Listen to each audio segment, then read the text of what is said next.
Bienvenidos al canal Aprende con un café. Hoy vamos a analizar la figura de Mao Zedong, el líder que transformó China con iniciativas como el Gran Salto Adelante y dejó un legado complejo en el mundo. ¿Cómo moldeó el destino de China y qué impacto tiene su figura hoy? Vamos a descubrirlo. En Aprende con un café, exploramos los grandes acontecimientos que moldearon nuestro mundo, desde las guerras y revoluciones hasta las intrigas políticas y los misterios del poder. Así que ponte cómodo, sirve tu café y acompáñanos en este viaje por la historia. El año 1949 marca un punto de inflexión. Después de décadas de conflicto, una guerra brutal contra la invasión japonesa y una guerra civil sangrienta, las fuerzas comunistas de Mao Zedong emergieron victoriosas. El 1 de octubre, desde la puerta de Tiananmen, Mao proclamó la fundación de la República Popular China. Este no fue un simple cambio de gobierno, fue el nacimiento de una nueva era, un evento cataclísmico que puso fin al siglo de la humillación. El país, vasto y fragmentado, finalmente se unificó bajo una sola bandera y una ideología de hierro. La victoria comunista fue el resultado de una estrategia meticulosa y una conexión profunda con el campesinado. La victoria de 1949 no fue el final, sino el prólogo de un experimento social y político de escala inédita, con Mao como su arquitecto principal. El control comunista se extendió rápidamente, unificando regiones dispares bajo un gobierno centralizado. La proclamación alteró el equilibrio de poder global.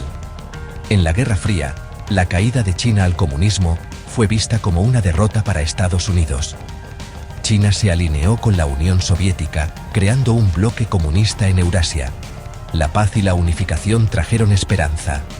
El gobierno prometía estabilidad, igualdad y una China fuerte y soberana. La vida de cientos de millones iba a transformarse, para bien y para mal.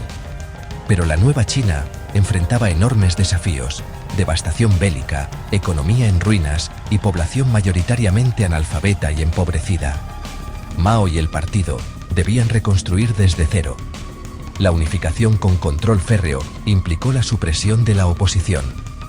Se sentaron las bases de un Estado unipartidista. Lo que prometía liberación también contenía las semillas del autoritarismo. Mao había perfeccionado su teoría de la guerra popular, movilizando a millones de campesinos. La larga lucha contra los nacionalistas, el Kuomintang, culminó con su retirada a la isla de Taiwán. Para los comunistas, la victoria suponía la liberación del feudalismo, del imperialismo extranjero y de la corrupción. Con el poder consolidado, Mao avanzó hacia su visión económica y social. Tras consolidar su poder, Mao Zedong no perdió tiempo en poner en marcha sus grandes planes para la nación. Su ambición: transformar una sociedad agraria tradicional en una potencia industrial socialista en tiempo récord. Mao creía en el poder de la voluntad humana y en la movilización de masas. Para él, China era una hoja de papel en blanco sobre la cual escribir un nuevo futuro. Las primeras políticas incluyeron reforma agraria y colectivización, confiscación de tierras, cooperativas y control estatal creciente. El primer plan quinquenal impulsó la industria pesada, acero, carbón y maquinaria, con asesores y tecnología soviética. Se levantaron grandes complejos, especialmente en el noreste, y la producción industrial creció con una nueva clase obrera urbana. Pero se descuidó la agricultura y los bienes de consumo, generando desequilibrios peligrosos. Impacientado, Mao consideraba el modelo soviético lento y burocrático, y quiso forjar un camino propio. Creía que el espíritu revolucionario supliría la falta de capital y tecnología. Esa fe sustentaría su siguiente campaña: el Gran Salto Adelante. Una iniciativa destinada a superar a Occidente en años, con una frenética movilización nacional. Convencido de que China necesitaba un atajo hacia el comunismo, Mao lanzó el Gran Salto Adelante en 1958.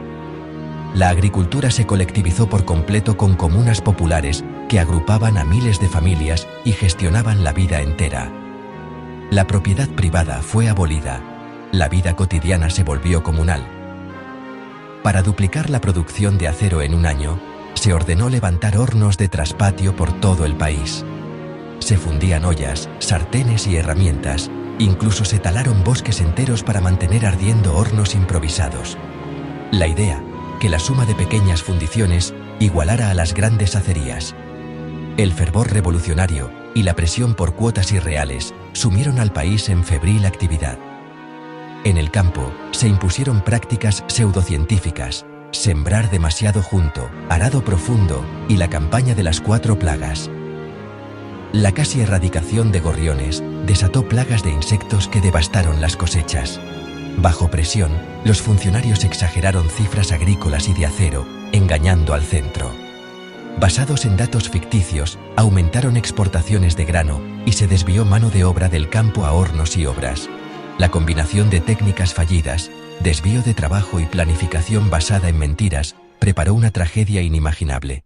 El optimismo delirante del Gran Salto se estrelló contra la realidad. Colapso agrícola e industrial. El acero de traspatio era una masa quebradiza inútil, desperdicio monumental de recursos, tiempo y esfuerzo humano. El clima adverso agravó una situación crítica. Entre 1959 y 1962, China se sumió en una catástrofe alimentaria. Aunque el campo moría de hambre, se siguieron inflando cifras y requisando grano para ciudades y deudas soviéticas. La desesperación llevó a comer cortezas, hojas e incluso, en casos extremos, al canibalismo. Fue una tragedia humana colosal, un infierno silencioso oculto al mundo exterior. Las estimaciones varían, desde 15 millones hasta entre 30 y 45 millones de muertos. Dentro del partido surgieron críticas. Liu Shaoqi y Deng Xiaoping revirtieron políticas extremas para recuperar la producción. Se permitieron pequeñas parcelas privadas y mercados, aliviando el hambre.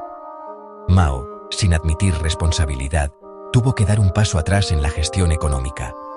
La humillación y el resentimiento sembraron las semillas de la revolución cultural.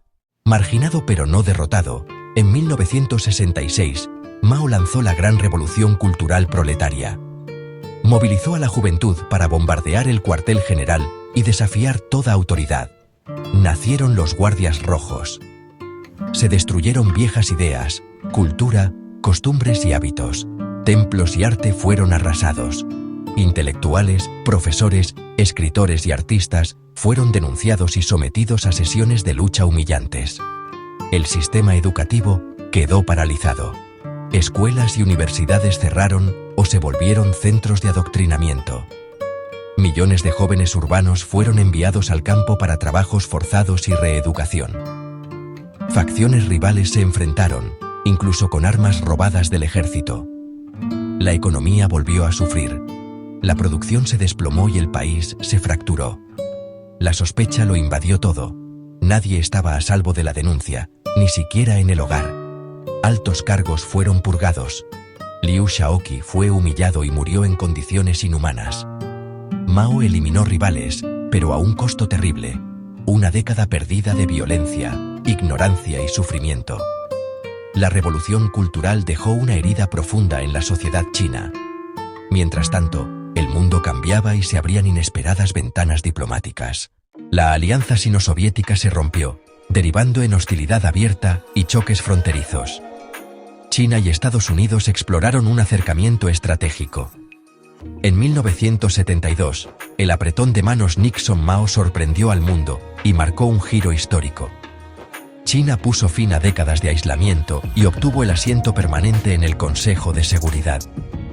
Con la salud de Mao en declive, las facciones se posicionaban para la sucesión.